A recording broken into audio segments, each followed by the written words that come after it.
नमस्कार मित्रों, आप सभी का स्वागत है मित्रों। आज के इस वीडियो में हम यह जानेंगे कि जो स्त्री अपने पति से दूर रहती है वह कौन सा पाप करती है। तो चलिए शुरू करते हैं आज का यह अनमोल वीडियो। मित्रों, एक समय की बात है, माता लक्ष्मी धरती लोक पर भ्रमण कर रही थीं। तभी उन्होंने एक स्त्री को जंगल में देखा। वह स्त्री एक विवाहित स्त्री थी, लेकिन वह एक पराये पुरुष के साथ संबंध बना रही थी। जब माता लक्ष्मी जी ने यह देखा तो उस स्त्री का ऐसा विचित्र व्यवहार देखकर माता लक्ष्मी अत्यंत आश्चर्यचकित हो गईं। उन्होंने सोचा, यह तो विवाहिता स्त्री है, फिर भी यह ऐसा घिनौना और अनुचित कार्य कैसे कर रही है।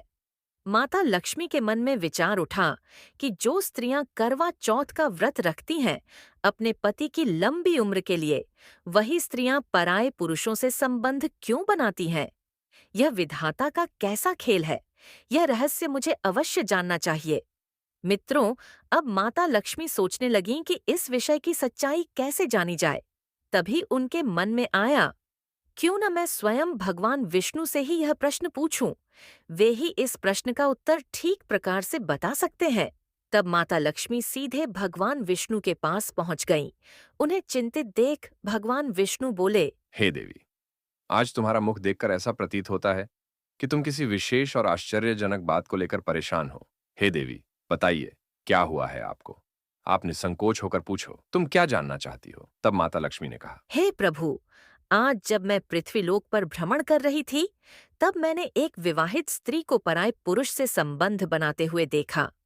यह देखकर मैं चकित रह गई।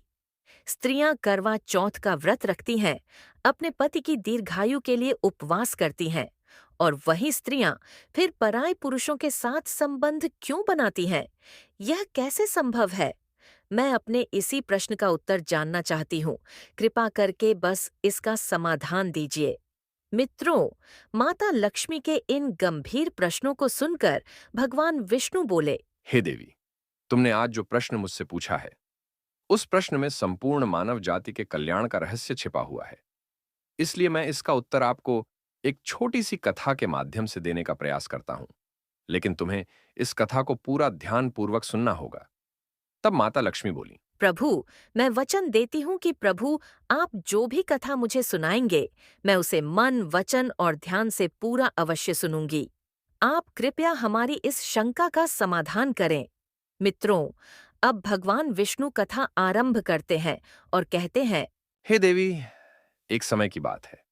किसी गांव में भागीरथ नामक एक पंडित अपनी पत्नी धारिणी के साथ निवास करता था। वह पंडित अत्यंत ज्ञानी था। पंडित भागीरथ नक्षत्रों का भी बड़ा जानकार था। चाहे पुत्र हो या पुत्री, उनके नक्षत्रों को वह अच्छे से देख लेता था और उनकी जन्म कुंडली भी सही सही बना देता था। उसे शास्त्रों का भी गहरा ज्ञान था। एक दिन की बात है जब उस पंडित की पत्नी के गर्भ से एक कन्या का जन्म होता है। पंडिताइन अपनी पुत्री को पाकर अत्यंत प्रसन्न होती है, लेकिन जब पंडित ने अपनी नवजात बेटी की जन्म कुंडली देखी तो वह अंतर्मन तक घबरा गया। किंतु उसने अपनी पुत्री की कुंडली में जो कुछ भी देखा था वह अपनी पत्नी को नहीं बताता है, क्योंकि हाल ही में उसकी पत्नी ने प्रसव किया था, जिस वजह से वह शारीरिक व मानसिक रूप से कमजोर अवस्था में थी। ऐसे में वह उसे और परेशान नहीं करना चाहता था। मित्रों, अपनी पुत्री को पाकर पंडिताइन अत्यंत प्रसन्न थीं। उनकी खुशी का तो कोई ठिकाना ही नहीं था, परंतु वहीं पंडित बहुत ही चिंतित रहता था। अब कुछ समय बीता और जब बेटी का नामकरण संस्कार हुआ तो पंडित जी ने अपनी पुत्री का नाम देवयानी रखा। देवयानी दिखने में अत्यंत सुंदर थी। उसका रूप सभी को मोहित कर लेने वाला था। अब धीरे धीरे समय बीतता गया और वह धीरे धीरे बड़ी होने लगी। जब देवयानी युवावस्था में पहुंची और विवाह के योग्य हो गई, तब उसकी मां ने पंडित जी से कहा, हे पिया जी, हमारी बेटी अब विवाह योग्य हो गई है। अब आप कोई योग्य वर देखकर इसका विवाह कर दीजिए। लेकिन मित्रों, जब भी पंडित अपनी पत्नी की यह बात सुनता तो किसी न किसी बहाने बात को टाल देता। हर बार जब पंडिताइन देवयानी के विवाह की बात करतीं तो पंडित जी किसी तरह विषय को बदल देते। इस तरह बात टालते टालते कई वर्ष बीत गए, लेकिन पंडित ने अपनी बेटी का विवाह नहीं किया। आखिर वह करे भी कैसे? उसे तो देवयानी की जन्म कुंडली के बारे में सब कुछ पहले से ही मालूम था। मित्रों, पंडित अपनी पुत्री का विवाह इसलिए नहीं करना चाहता था क्योंकि देवयानी की जन्म कुंडली में यह लिखा था कि जिस पुरुष से उसका विवाह होगा वह 2-3 वर्षों के भीतर मृत्यु को प्राप्त हो जाएगा और देवयानी विधवा बन जाएगी। अब मित्रों, इस संसार में कोई भी पिता ऐसा नहीं होगा जो अपनी पुत्री को विधवा के रूप में देखना चाहेगा। पंडित जी के मन में यह विचार था कि वह अपनी बेटी को इस दुख से बचाना चाहते थे, लेकिन वह जानते थे कि विधि के विधान को कोई भी टाल नहीं सकता। मित्रों, अब पंडित जी की चिंता बढ़ती जा रही थी। उन्होंने सोचा कि इस कष्ट से कैसे बचा जाए। एक दिन वह अपने एक अन्य ज्ञानी मित्र के पास गए और उनसे अपनी समस्या बताई। उस ज्ञानी मित्र ने उन्हें एक उपाय बताया, लेकिन इसके साथ कुछ शर्तें भी थीं। उपाय को बताते हुए उसने कहा, यदि देवयानी की शादी के बाद कुछ समय तक पति जीवित रहे और उसके बाद कुछ वर्ष तक जीवित न रहे, तो क्या वह अपने कर्तव्यों को निभा सकती है? लेकिन यह कार्य बहुत जटिल था और इसमें नकारात्मक परिणाम हो सकते थे। अब पंडित जी को एक बड़ा निर्णय लेना था। वह अपनी बेटी की सुरक्षा के लिए किसी भी उपाय को अपनाने के लिए तैयार थे, लेकिन वह जानते थे कि जीवन और मृत्यु तो भगवान के हाथ में है। इस स्थिति में वह क्या करें, यही बड़ा सवाल था। मित्रों, इसलिए वह पंडित सोच रहा था कि वह अपनी पुत्री देवयानी का विवाह नहीं करेगा, ताकि उसे आगे चलकर उसे अपनी बेटी को विधवा के रूप में देखना न पड़े। धीरे धीरे समय बीत रहा था और अब गांव के लोग पंडित को कोसने लगे थे। वे आपस में बातें करने लगे थे कि यह कैसा बाप है? उसकी बेटी देवयानी तो बहुत दिनों से विवाह के योग्य हो गई है, लेकिन यह पंडित अपनी बेटी का विवाह नहीं कर रहा है। अपनी जवान बेटी को घर में बिठा रखा है। अब इसी तरह एक दिन गांव की कुछ औरतें पंडिताइन के पास जाकर उनसे कहती हैं, हे पंडिताइन दीदी, तुम्हारी बेटी बहुत दिनों से विवाह के योग्य हो गई है, लेकिन आप इसका विवाह क्यों नहीं करती हो? समय रहते इसका विवाह किसी योग्य वर के साथ कर दो, नहीं बाद में कोई पूछेगा भी नहीं। तब पंडिताइन उन महिलाओं से कहती हैं, हे बहन, मैं क्या करूं? मैंने अपने पति से कई बार कहा, लेकिन वह मेरी बात ही नहीं सुनते। गांव की औरतें कहती हैं, आप फिर से कहिए, बार बार कहिए और अपनी बेटी का विवाह करवाइए। शायद आप नहीं जानती कि जवान बेटी को ज्यादा समय तक घर पर नहीं रखना चाहिए। उसे जल्दी से जल्दी विवाह के बंधन में बांध देना चाहिए। मित्रों, महिलाओं की बात सुनकर पंडिताइन सोचती हैं और कहती हैं, ठीक है बहन, आज ही जब हमारे पति आएंगे तब मैं उनसे कहूंगी, या तो इसका विवाह कर दो या तो इसका गला दबाकर इसे मार डालो। फिर पंडिताइन अपने घर के अंदर आती हैं और बहुत ही क्रोध में बैठ जाती हैं। जब इधर शाम का समय होता है और पंडित जी घर पर आते हैं, पंडित जी पंडिताइन को क्रोध में बैठे हुए देखकर कहते हैं, अरे भाग्यवान, क्या बात है? किसी ने कुछ कह दिया है क्या, जो तुम्हारे चेहरे पर इतना क्रोध झलक रहा है? पंडिताइन सारी बात बताती हैं और कहती हैं, आपको तो शर्म ही नहीं है। आपको तो लोग कुछ कहते नहीं हैं, लेकिन आज गांव की औरतों ने मुझे कितने ताने मारे। उन्होंने कहा कि कितने वर्षों से बेटी जवान है और आप अपनी लड़की का विवाह नहीं कर रहे हैं। शायद आप यह नहीं जानते कि जवान बेटी को घर पर ज्यादा दिनों तक नहीं रखना चाहिए और इस तरह से माँ बाप को पाप लगता है। जितनी जल्दी हो सके जवान बेटी का विवाह कर देना चाहिए। लेकिन आपको तो शर्म है ही नहीं। आप दूसरों को उपदेश देते हो, लेकिन खुद अपनी बेटी पर ध्यान नहीं देते हो। मित्रों, पंडित जी ने बात को टालने की बहुत कोशिश की, लेकिन पंडिताइन ने कहा, आज मैं तुम्हारी कोई बात मानने वाली नहीं हूं। या तो बेटी का विवाह कर दो या इसे अपने हाथों से मार डालो। आज मैं तुम्हारी कोई बात नहीं सुनने वाली हूं। मित्रों, फिर पंडित जी अपनी पत्नी को समझाते हैं और कहते हैं, ठीक है, अब तुम ज्यादा ही जिद कर रही हो तो चलिए, मैं कोई अच्छा सा वर ढूंढ करके इसका विवाह कर दूंगा, फिर तुम्हें कोई कुछ नहीं कहेगा। फिर वह पंडित अपनी पुत्री देवयानी के लिए वर ढूंढने लगता है। एक दूसरे गांव में देवयानी के योग्य लड़का मिल जाता है और उसके साथ अपनी बेटी का विवाह कर देता है और अपनी बेटी की विदाई कर देता है। उसकी बेटी जो है वह 2-3 साल तक खुशीपूर्वक अपने पति के साथ रहती है और तीसरे साल के बाद उसका जो पति था उसकी मृत्यु हो जाती है। तब पंडित अपनी बेटी देवयानी को घर पर बुला लाता है, क्योंकि उसके ससुराल में और कोई नहीं था। कुछ समय के बाद पंडित जी ने दूसरा वर ढूंढा और अपनी बेटी का दूसरा विवाह कर दिया। जब देवयानी अपने ससुराल गई तो कुछ ही सालों के बाद उसका दूसरा पति भी मृत्यु को प्राप्त हो गया। अब तो पंडित जी को बहुत दुख हुआ। फिर पंडित जी अपनी बेटी को घर पर बुला लाते हैं। उधर पंडिताइन ने विचार किया, ऐसी क्या बात है कि मेरी बेटी की शादी 2 जगह हुई, लेकिन दोनों जगह से वह विधवा हो गई। अब पंडिताइन भी बहुत दुखी हो गईं। फिर पंडित जी ने तीसरे वर की खोज की। तीसरा लड़का मिल जाता है और जब तीसरे लड़के के साथ अपनी बेटी देवयानी का विवाह किया तो विदाई के समय पंडित जी ने अपनी पुत्री देवयानी से कहा, बेटी, तुम अपने ससुराल जा रही हो। चाहे दुखी रहो या सुखी रहो, चाहे तुम्हारे जीवन में कुछ भी हो, लेकिन स्वयं ही उस दुख सुख को देखना। मेरे घर पर आज के बाद मत आना। तुम यह समझ लेना कि तुम्हारे माता पिता इस दुनिया में नहीं हैं। इतना कहने के बाद पंडित जी अपनी बेटी को विदा कर देते हैं। अब बेटी अपने ससुराल चली जाती है। इधर पंडिताइन ने अपने पति से यह कहते सुना कि उन्होंने अपनी बेटी से ऐसा कहा, तो पंडिताइन अपने पति के पास आई और पंडित जी से कहती हैं, स्वामी, आप एक बात बताओ, आपने अपनी बेटी से ऐसा क्यों कहा कि तुम समझ लेना कि तुम्हारे माता पिता इस दुनिया में नहीं हैं? हमारे घर पर कभी मत आना। क्या वह आपकी बेटी नहीं है? आप उसे ऐसा कैसे कह सकते हैं? मित्रों, पंडित जी अपनी स्त्री को अपनी पुत्री की कुंडली के बारे में बताना नहीं चाहते थे, लेकिन पत्नी के बार बार पूछने पर उसने अपनी स्त्री से कहा, हे प्रिय, जब हमारी पुत्री का जन्म हुआ था तब मैंने उसकी जन्म कुंडली देखी थी। उसके नक्षत्र विवाह के प्रतिकूल थे। उसकी जन्म कुंडली में दोष था कि हमारी पुत्री का विवाह जिससे भी होगा वह 2-3 साल के बाद मर जाएगा या उससे पहले भी उसकी मृत्यु हो सकती है। हे प्रिय, अब हमारी उम्र भी हो चुकी है। हम अपनी पुत्री को कब तक बैठाकर खिलाते रहेंगे? कल को यदि हम ना रहे तो हमारी पुत्री यहां क्या करेगी? अगर वह अपने घर पर रहेगी तो क्या पता भगवान की कृपा होगी और उसके पास बाल बच्चे हो जाएं, तो बड़े आराम से वह अपना जीवन गुजार लेगी और ससुराल में व्यतीत कर लेगी। मित्रों, अपने पति की यह बातें सुनने के बाद पंडित की पत्नी को खुद पर बहुत शर्म आई कि मैंने अपने पति को कितना बुरा भला कहा, परंतु उन्होंने हमारी पुत्री का भला ही चाहा था, इसलिए वह उसकी शादी किसी से नहीं करना चाहते थे। मेरी ही गलती के कारण 2 लोगों की जानें चली गईं। अब इधर कुछ समय बाद पंडित की पुत्री के विवाह को 9 साल हो चुके थे। उन 9 सालों में पंडित की पुत्री के 2 पुत्र हुए। बड़े पुत्र का नाम वेद और छोटे पुत्र का नाम यश रखा गया था। अब समय गुजर रहा था और एक दिन अचानक से देवयानी के पति की मृत्यु हो गई। यह देवयानी का तीसरा पति था, उसकी भी मृत्यु हो गई थी। इस कारण पंडित की पुत्री बहुत परेशान हो गई थी कि बिना पति के वह अपने बच्चों को कैसे पालेगी। फिर भी जैसे तैसे अब वह अपनी दोनों संतानों के साथ अपने घर पर ही बच्चों का पेट पालने लगी, क्योंकि उसके पिता ने उसे मायके आने से मना कर दिया था।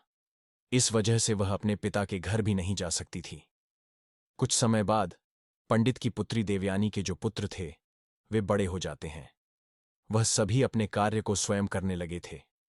बड़ा बेटा जो वेद था वह एक व्यापारी बन चुका था। शहर में उसका खुद का व्यापार था। वह अनाज की खरीदारी करता था और उसे शहर में ले जाकर बेच देता था। उसकी राशन की एक बहुत बड़ी दुकान भी थी। वेद का एक बहुत अच्छा मित्र था जिसका नाम श्याम था। वह वेद के गांव के बगल वाले गांव में रहता था। वेद का छोटा भाई यश अभी पढ़ाई कर रहा था। जब वेद बड़ा हो गया और अपने पैरों पर खड़ा हो गया तो उसकी मां ने उसका विवाह पास के गांव की एक लड़की से कर दिया जिसका नाम माया था। माया बहुत ही शर्मीली और रूपवती लड़की थी। माया में वेद की पत्नी बनने के सारे गुण थे। माया जिस गांव में रहती थी उसी गांव में श्याम भी रहता था। जब वेद की शादी हो गई तो कुछ दिनों बाद वह व्यापार के सिलसिले में अपनी पत्नी माया को गांव में ही मां की सेवा के लिए छोड़कर शहर चला गया। वेद यह समझ गया था कि उसका छोटा भाई पढ़ाई कर रहा है और उसे पढ़ाई में कोई बाधा नहीं होनी चाहिए। साथ ही उसे खाना और पानी भी मिलता रहे ताकि वह समय पर सारे कार्य कर सके। उसकी मां की उम्र भी हो चुकी थी जिससे उन्हें भी काम करने में कठिनाई होती थी। इसलिए वेद ने अपनी पत्नी माया को गांव में ही छोड़ने का फैसला लिया था। जब भी माया को कुछ चाहिए होता था तब वेद श्याम से कहकर माया को सामान दिलवा दिया करता था। यदि माया को कहीं आना जाना भी होता था तो वेद श्याम से कहकर माया को उस जगह पर पहुंचा दिया करता था। माया भी शुरुआत में अपनी सासू मां की बहुत सेवा करती थी और अपने पति वेद से प्रेम करती थी। अब समय ऐसे ही बीत रहा था मित्रों। फिर इधर माता लक्ष्मी को कथा सुनाते हुए भगवान विष्णु कहते हैं, हे देवी, अचानक एक दिन श्याम वेद के घर आया। उस दिन वेद की पत्नी माया घर पर कोई कार्य कर रही थी। तब उसने बाहर से आवाज लगाई, अरे भाभी, कहाँ हो? बाहर निकल कर आओ। तुम्हारे पिताजी की तबीयत बहुत ही खराब है और उन्होंने मुझे तुम्हारे पास भेजा है। वे तुमसे मिलना चाहते हैं। जब माया ने श्याम की इतनी बात सुनी तो भागती हुई श्याम के पास पहुंची। अब इतने में माया की सांस भी आ जाती है। जब वे श्याम को बाहर देखती हैं तो श्याम के घर आने का कारण पूछती हैं। तब श्याम कहता है, माँ जी, माया भाभी के पिता की तबीयत बहुत खराब है। उन्होंने शीघ्र इन्हें लाने के लिए कहा है, इसीलिए मैं यहां आया हूं। जब माया की सास ने श्याम की बात सुनी तब वे माया से कहने लगीं, बेटी, तुम जल्दी जाओ और अपने पिता की देखभाल करो। जब तुम्हारे पिता की तबीयत सही हो जाए तब वापस चली आना मित्रों। फिर आगे भगवान विष्णु कहते हैं, हे देवी। तभी माया श्याम के साथ उसकी घोड़ा गाड़ी पर बैठकर अपने गांव की ओर चल देती है। घर जाकर उसने अपने पिता को अच्छे से देखा और उनकी देखभाल की तो धीरे धीरे उनके स्वास्थ्य में सुधार आने लगा। उधर माया का पति तो बाहर रहता था। माया अपने मायके आ चुकी थी, इसलिए वह अपने पिता की सेवा में लगी रहती थी। उधर श्याम भी रोजाना माया के पिता का हाल लेने के लिए माया के घर आ जाया करता था।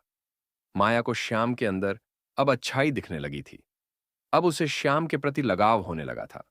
वह मन ही मन श्याम से प्रेम कर बैठी थी, परंतु श्याम के मन की खोट को वह नहीं जान सकी, क्योंकि श्याम एक अय्याश लड़का था। वह कोई काम धंधा नहीं करता था, बल्कि उसे तो जुए की लत थी। साथ में वह स्त्रियों के साथ गमन भी करता था। अपनी वासना की पूर्ति के लिए वह वेश्याओं का गमन करता था। माया को यह बात पता नहीं थी कि श्याम की नजर अब उसी पर आ चुकी है। इधर माया भी श्याम से प्यार करने लगी थी। अब माया के पिता ठीक हो गए थे, लेकिन माया तो कुछ अलग ही सोच बैठी थी। श्याम रोज माया के घर आता था, इसलिए माया और श्याम रोज ही घूमने के लिए जाया करते थे। एक दिन जब वे दोनों घूमने के लिए गए हुए थे, तब माया ने श्याम से कहा, श्याम, अगर तुम मेरी बात का बुरा ना मानो तो मैं तुमसे एक बात कहना चाहती हूँ। तब श्याम ने माया से कहा, कहो भाभी जी, मैं आपकी बात का कभी बुरा नहीं मानूंगा। आज तक बुरा नहीं माना तो फिर अब क्यों मानूंगा? श्याम ने ऐसा जताते हुए बोला जैसे वह दूध का धुला हुआ हो। फिर भगवान विष्णु कहते हैं, हे देवी। जब श्याम के मुंह से माया ने भाभी शब्द सुना तो वह तिलमिला उठी, क्योंकि वह तो उससे प्यार कर बैठी थी। अब तो वह गुस्से से बोली, श्याम, आज के बाद कभी भी तुम मुझे भाभी कहकर मत बुलाना, अन्यथा यह तुम्हारे लिए अच्छा नहीं होगा। फिर श्याम ने कहा, ठीक है, लेकिन फिर मैं आपको क्या कहकर बुलाऊंगा? अब श्याम की बात को टालते हुए माया ने कहा, श्याम, सच बात तो यह है कि मैं तुमसे बहुत प्रेम करती हूँ। इतना प्रेम करती हूँ जितना किसी से नहीं किया। जैसे ही श्याम ने माया के मुंह से प्रेम शब्द सुना तो उसके मन में तो जैसे खुशियों के लड्डू फूटने लगे। उसका मन प्रसन्न हो गया। वह सोचने लगा, चलो, अब तो मेरा काम बन गया। अब वेश्या के पास जाने की जरूरत नहीं पड़ेगी, पैसे भी बचेंगे और घर बैठे भोग विलास मिलेगा। हाय, अब ऐसा मौका मुझे और कहाँ मिलेगा मित्रों। श्याम तो माया को पहले से ही अपने प्रेम जाल में फंसाना चाहता था और अब वैसा ही हुआ। धीरे धीरे बात बढ़ती गई और माया श्याम के प्रेम जाल में पूरी तरह फंसती गई। अब बात इतनी बढ़ गई कि सच में उनके बीच भोग विलास शुरू हो गया। कुछ दिन बाद जब माया के ससुराल से बुलावा आया तो श्याम से मिलने के लिए माया ने उसे एक बार फिर झोपड़ी पर बुलाया।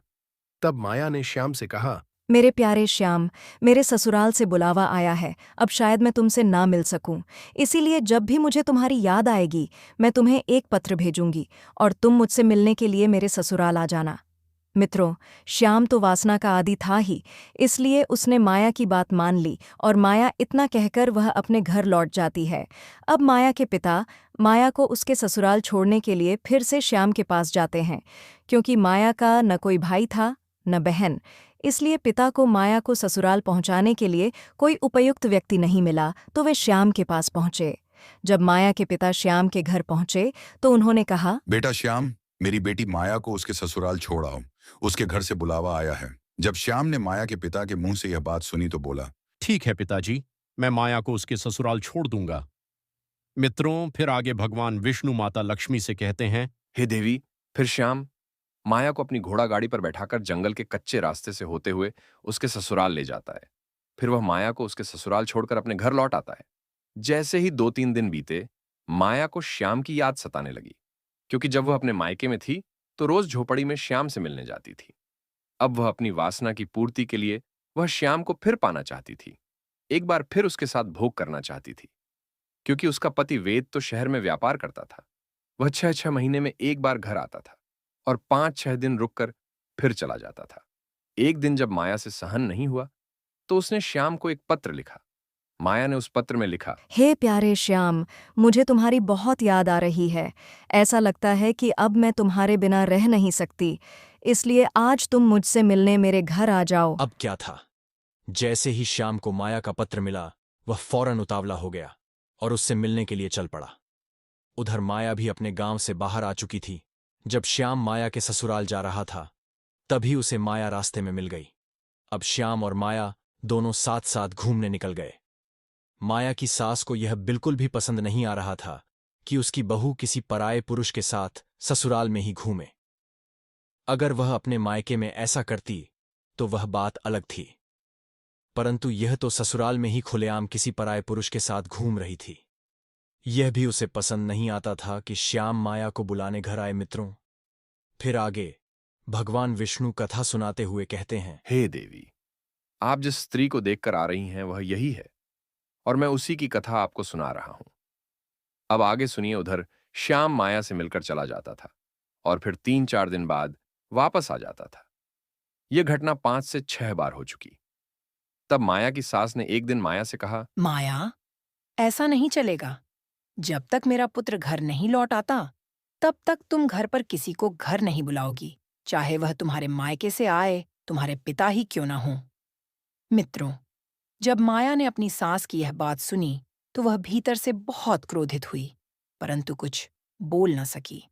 अब अगले दिन माया ने श्याम को पत्र लिखा, श्याम, अब तुम कुछ दिन बाद मुझसे मिलने आना, क्योंकि मेरी सास को मुझ पर शक होने लगा है। जब मेरी सास घर पर नहीं होगी तभी मैं तुम्हें बुलाऊंगी। मित्रों, इसी प्रकार अब समय बीतने लगा था और इधर श्याम अपनी काम वासना पर नियंत्रण नहीं रख पा रहा था। इसी बीच माया की सास एक दिन 5 दिनों के लिए तीर्थ स्थल पर चली जाती है। फिर क्या था, माया को जैसे ही आजादी मिली उसने फौरन श्याम को बुला लिया। अब वह अपने ही घर में श्याम के साथ संबंध स्थापित करने लगी। जब माया का देवर यश स्कूल से लौटने वाला होता तो उसके आने से पहले ही माया श्याम को घर से बाहर निकाल देती थी। एक दिन की बात है, माया ने श्याम को अपने घर बुला रखा था। तभी अचानक से माया का देवर यश वहां आ गया। यश को श्याम के चरित्र के बारे में सब कुछ पता था। वह जानता था कि श्याम किस प्रकार का व्यक्ति है और किन किन गलत कार्यों में लिप्त है।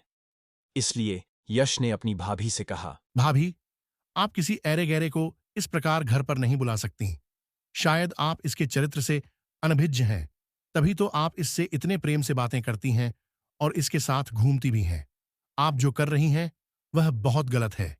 आप इसका साथ तुरंत छोड़ दीजिए, अन्यथा मैं इसकी शिकायत भैया जी से कर दूंगा। मित्रों, फिर भगवान विष्णु कहते हैं, हे देवी, जब श्याम ने यश की ये बातें सुनी तो वह क्रोध में वहां से चला गया। माया को अपने देवर यश की बात पसंद नहीं आई। वह तुरंत दौड़कर बाहर गई और श्याम से बोली, श्याम, तुम गुस्सा मत होना, मैं यश को सबक अवश्य सिखाऊंगी। श्याम ने कहा, ठीक है माया, अगर तुम ऐसा कहती हो तो ठीक है, अन्यथा मैं अब कभी यहाँ नहीं आऊंगा। इतना कहकर श्याम वहां से चला जाता है। इधर माया भी घर के अंदर पहुंचती है और सोचने लगती है, अगर यश घर पर रहा तो वह मेरे और श्याम के बीच रुकावट बनेगा।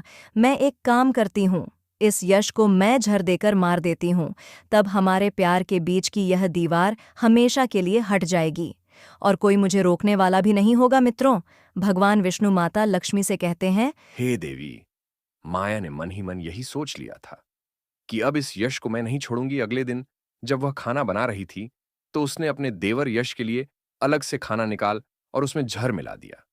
जब यश ने वह खाना खाया तो उसकी मृत्यु हो गई। कोई समझ ही नहीं पाया कि यश की मौत कैसे हुई। अपने पुत्र को मृत देखकर उसकी मां बहुत दुखी हुई, जबकि माया मन ही मन बहुत प्रसन्न थी। उसे लग रहा था, चलो, अब मेरे और श्याम के बीच की रुकावट हमेशा के लिए मिट गई है। अब हमारे प्रेम में कोई बाधा नहीं आएगी। जब यह बात शहर में वेद को पता चली तो वह अपना सारा काम छोड़कर तुरंत गांव लौट आया। गांव पहुंचकर जब उसने अपने छोटे भाई यश को मृत अवस्था में देखा तो उसके प्राण कांप उठे, क्योंकि वह तो शहर में सिर्फ इसलिए रह रहा था ताकि अपने छोटे भाई को अच्छी शिक्षा, अच्छा भोजन और सुखद जीवन दे सके। इसीलिए उसने अपनी पत्नी माया को गांव में ही रखा था कि वह यश की देखभाल करे उसके लिए खाना बनाए ताकि यश को कोई चिंता न हो और वह पढ़ाई पर पूरा ध्यान दे सके। पर अब उसका भाई ही नहीं रहा। कुछ दिन वेद घर पर ही रुका। फिर कुछ समय बाद वह अपनी पत्नी माया को वहीं छोड़कर पुनः व्यापार के सिलसिले में शहर लौट गया। अब माया फिर वही प्रक्रिया दोहराने लगी। कुछ दिन बीते तो माया की सास ने उससे साफ शब्दों में कह दिया, देख माया, हमारे घर में यह सब नहीं चलेगा।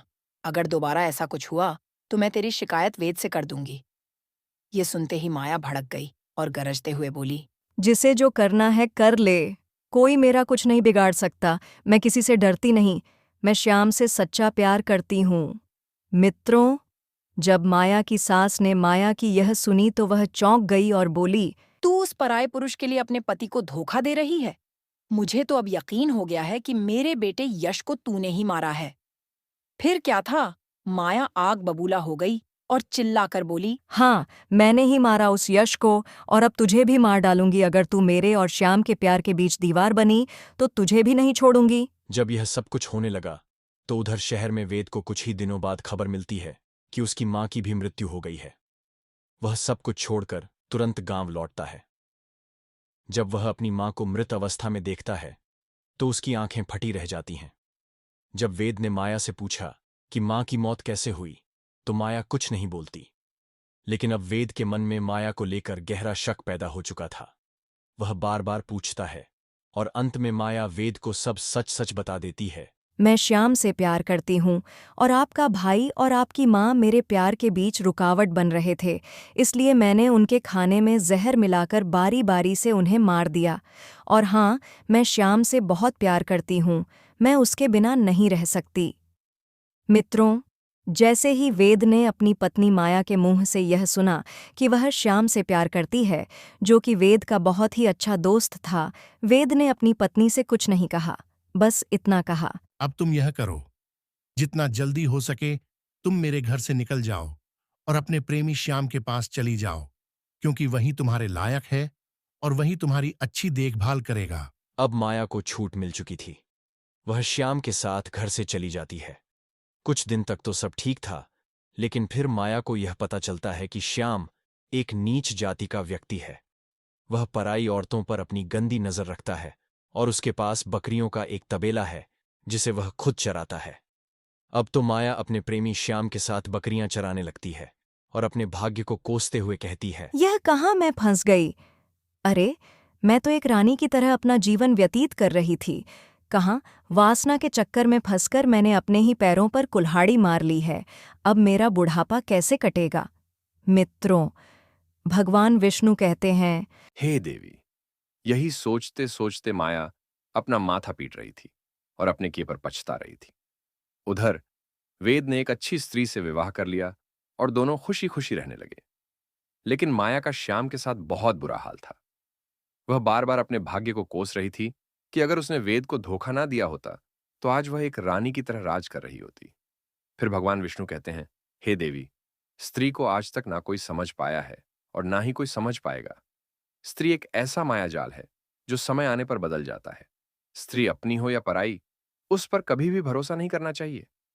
हे देवी, मैं खुद पता नहीं लगा सकता कि स्त्री के मन में क्या चल रहा है। हमने स्त्री को जरूर बनाया है, लेकिन फिर भी मैं स्त्री के मन की बात नहीं जान सकता। और इस संसार में ऐसा कोई नहीं है जो स्त्री के मन की बात जान सके। स्त्री कितनी भी भरोसेमंद क्यों ना हो, फिर भी उस पर भरोसा नहीं करना चाहिए, क्योंकि वह किसी भी वक्त धोखा दे सकती है। जो आप दृश्य देखकर आ रही हो, ऐसी स्त्रियां पतिव्रता होने का नाटक करती हैं और गैर मर्दों के साथ संबंध स्थापित करती हैं। हे देवी, कौन कहता है कि स्त्री यूं ही कामी हो जाती है? हर चीज के पीछे एक कारण होता है, एक गहराई होती है, और जब बात एक स्त्री की हो तो उसका टूटना भी उतना ही दर्दनाक होता है जितना उसका भटक जाना। वो जन्म लेती है मासूम, निष्कलंक। समाज उसे सिखाता है, तू मर्यादा है, तू त्याग है, तू सतीत्व है। लेकिन कोई ये नहीं सिखाता कि अगर उसकी भावनाएं कुचली जाएं, अगर उसकी इच्छाएं दबा दी जाएं, तो उसके भीतर क्या तूफान उठता है। जब एक स्त्री अपने पति से प्रेम चाहती है और वो कहता है, अब भी थका हूं, जब वो स्पर्श की गर्माहट चाहती है और उसे ठंडी दीवारें मिलती हैं, जब वो आंखों से समझने की उम्मीद करती है और उसे सिर्फ चुप्पी मिलती है, तब उसके भीतर कुछ टूटता है। वो बाहर नहीं कहती, पर भीतर एक भूख जन्म लेती है, एक तृष्णा जिसे वो खुद भी समझ नहीं पाती। वो सोचती है, क्या मैं गलत हूं? क्या मेरी ये भावना अधर्मी है? और तभी कोई उसकी आंखों में आंखें डालकर कह देता है, तुम बहुत खूबसूरत हो। वो बात जो उसने वर्षों से नहीं सुनी थी, वो स्पर्श जो अब सपना बन चुका था, वो मुस्कान जो दिल को छू जाए, और बस यहीं से शुरुआत होती है। स्त्री कामी नहीं होती, वो बनाई जाती है। संवेदनाओं की अनदेखी, प्रेम की भूख, उपेक्षा का जहर, ये सब मिलकर उसे उस राह पर ले जाते हैं जहां वासना मोह बन जाती है, और मोह बंधन। कई बार वो खुद से सवाल करती है, मैं क्या कर रही हूं? पर फिर एक आवाज आती है, कम से कम यहां कोई तो है जो मुझे देखता है, चाहता है, महसूस करता है। वो भूल जाती है कि ये सब क्षणिक है, क्योंकि जिन आंखों में उसे प्रेम दिखता है, उनमें अक्सर काम छिपा होता है, और जो हाथ उसे सहारा देते हैं, वही कभी उसे धक्का भी दे सकते हैं। अंत में जब सब छूट जाता है, जब प्रेम, स्पर्श और आकर्षण सब बेमानी हो जाते हैं, तब वो खुद से कहती है, काश किसी ने मेरी आत्मा को पहले समझा होता, काश किसी ने मेरे भीतर के दर्द को गले लगाया होता, तो शायद मैं ये न बनती जो आज बन गई हूं। स्त्री यूं ही कामी नहीं होती, वो पहले उपेक्षित होती है, फिर भूखी, और फिर बस टूट जाती है। धन्यवाद, आपने इस आध्यात्मिक यात्रा में हमारे साथ समय बिताया। हर श्वास में प्रभु का नाम बसता है, और हर क्षण हमें मोक्ष की ओर ले जा सकता है। अगर इस ज्ञान ने आपके मन को छुआ हो, तो इसे औरों तक पहुंचाएं। हमसे जुड़ें, सब्सक्राइब करें, और हर दिन ईश्वर की ओर एक कदम और बढ़ाएं। फिर मिलेंगे एक नई कथा, एक नई सीख, और प्रभु के दिव्य प्रकाश के साथ। AUM शांति, शांति, शांति।